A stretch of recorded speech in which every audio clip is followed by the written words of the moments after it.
Penguin Random House Audio presents Saltwater, a novel, by Katy Hayes.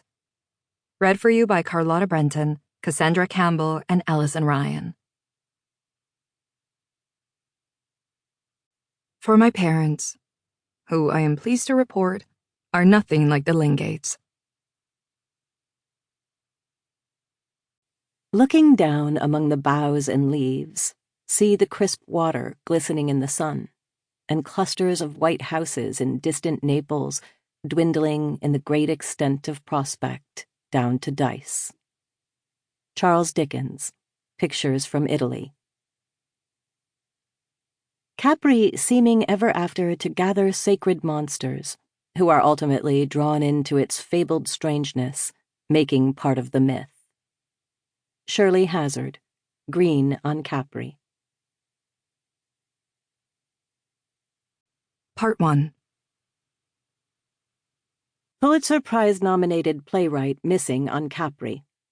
International Herald Tribune. Sunday, July 19, 1992.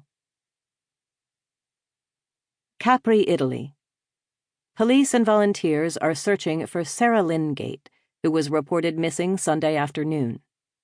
The playwright and her husband, Richard Lingate, have been vacationing on the island with Richard's older brother, Marcus, and his wife, Naomi.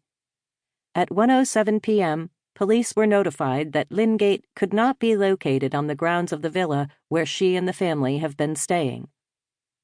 Lingate was last seen Saturday evening during a dinner held to celebrate the renovation of Casa Malaparte, an effort funded in part by the Lingate Foundation. Following the party, invitees walked to the piazzetta for a round of drinks. Neither Richard nor Sarah Lingate was seen again after the group reached Bar Tiberio. An eyewitness noted there had been a disagreement between the couple prior to dinner, but declined to elaborate on the nature of the conflict. Richard reportedly returned home without his wife around 2 a.m. Richard and Marcus Lingate are best known as the heirs to DVH Holdings, a privately held energy firm founded by their grandfather, oil magnate Aaron Lingate. The firm was liquidated by their father in the mid-1980s, and the brothers have used the proceeds to pursue personal interests.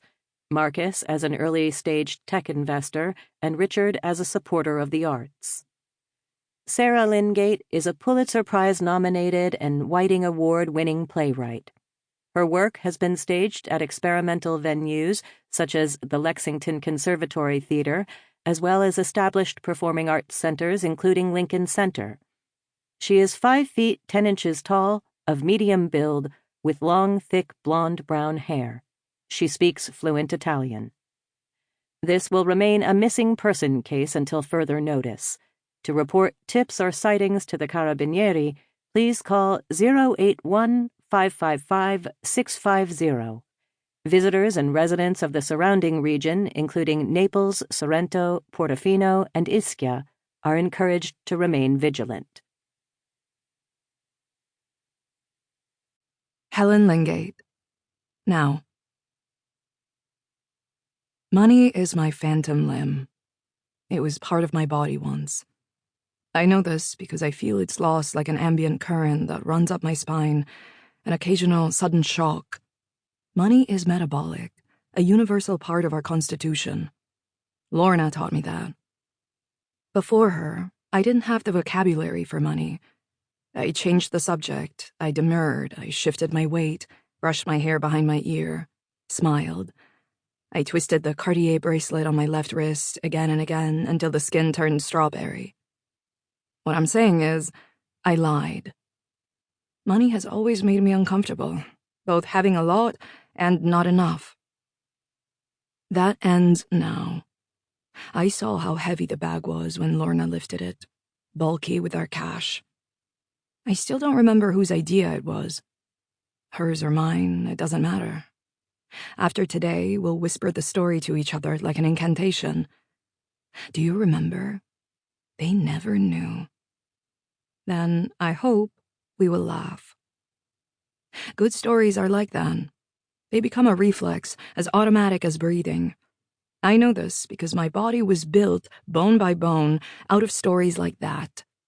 Stories about money. They were also lies. Every week, my father recited them to me, their outlines as familiar as my own hands. That my great-grandfather had struck oil while prospecting for gold. That it had happened not far from our house in Bel Air. That the exact site had been paved over, but was near the intersection of Glendale and Beverly Boulevards. My great-grandfather never wanted the oil. That part, my father emphasized, was a mistake. All he wanted was gold. What he got was better. Property, mineral rights, imported hand-painted French pillows. A name, Lingate. What a mix-up, a surprise, a moment of aw shucks luck. It could have happened to anyone. That's America's promise, that it still could. It's a good story, right? But even in my childhood, the contours of the lie were visible. The landscape of that Los Angeles couldn't be occupied by mortals. It was prelapsarian, tangled bean fields and sweet orange blossoms, oil running like foamy soda up to meet the derricks, streams that could still be panned for gold. In college, I learned the truth. For 20 years, they kept it from me. I don't blame them. To us, it was more than a story. It was a myth, our own family heirloom. We passed it down the way some families hold on to a piece of silver, insisting to each subsequent generation that it's early American, maybe forged by Paul Revere himself. A sign of the family's ancient, unshakable commitment to the revolutionary cause. They show it off at DAR luncheons. They're a Mayflower family. Only later, when they go to sell it, do they discover it's from the 19th century. A reproduction. In the end, it's just a story.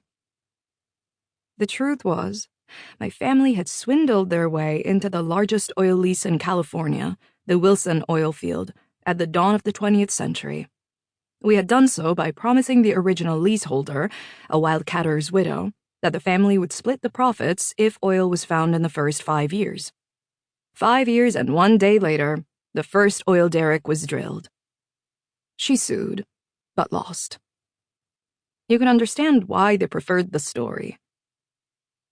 These days, it's rare anyone thinks about the oil. Instead, it's the events that happened on this island 30 years ago that get top billing. My mother's death. Whether or not my father got away with her murder. My family resents that she tarnished their myth, that they can't polish her blood off their silver. But I'm grateful, because it's her story I can use. After all, shouldn't I be able to profit from family stories too? Isn't that a fair exchange for never having known her? For being back on this island, in this villa, every anniversary of her death? I think so. My phone tells me it's noon. Anywhere else, noon might be considered late, but not here, not on Capri. My tongue is thick, my vision jumpy in the sunlight. It's my hangover, cresting, punishing. I pull back the sheets and swing my legs over the side of the empty bed. I only remember pieces of last night. The sheets tangled around our legs, Freddie's back slick with sweat. He went directly to the pool this morning. I heard the splash. I make it to the bathroom, where I cup water in my hands and slurp it, until, unsatisfied, I drop my head and drink directly from the tap. I brush my teeth, scrub my face, and examine the creases my pillow has left on my skin. With one last glance in the mirror, I slip into the hallway and walk toward Lorna's room. She's still asleep, I'm sure. Her night tumbling into day, the sun barely up when she returned to Capri. I press the door open, just a crack. It's enough to see that her sheets are still pulled tight, unmussed by the weight of a body, a tangle of hair. I step into her room. It's full of midday sunshine, the curtains never closed. The bathroom sink, I check that too, never used the night before.